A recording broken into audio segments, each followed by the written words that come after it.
distilling again on a very small level. Throughout history, they grew slightly. In the early 90s, though, they actually got bought by a family that still owns them to this day. Their son started distilling for them in the early 2000s.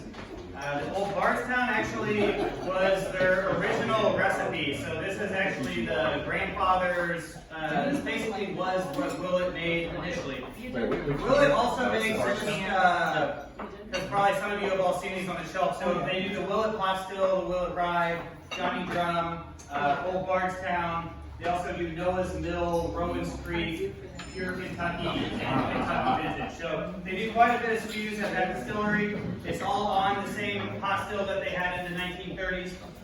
Starting in 2003, whenever their son started distilling for them, product started getting some recognition, etc. And since about 2012, every year he's been nominated for basically anything and everything that you can be nominated for, including James Beard Awards, which is basically the kind of highest honor in the food industry. And so for outstanding beer, wine, spirit producer. Bill Murray's a big Willett fan. If you type in like Willett Distillery, Bill Murray or whatever, there's some like really cool pictures of him howling around the distillery. They also make a family bourbon, which is impossible to find. So these are very allocated, pretty hard to find bottles. Yeah, so everything they do is very, very, very sought after. Like I said, I do know we got 3-year aging on kind of a light whiskey here.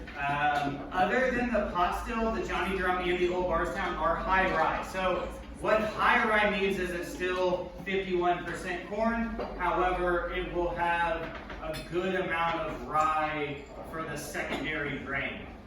So I'm guessing there's a slight amount of barley, but we'll probably go with like 70-something% corn, 25-something plus, and then single rye, and then single digits of barley. And then the pot still is going to be definitely corn dominant. So a little lighter mouthfeel on the tan. That's just solely due to it's aged a little less. It's also 90 proof. The pot still is going to be about 95 proof, and aged just slightly longer.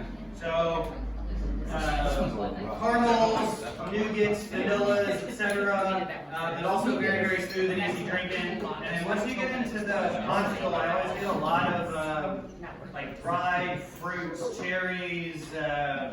And then obviously, you know, your caramels, vanillas. This is a very easy drinker, also a super pretty bottle. Yeah.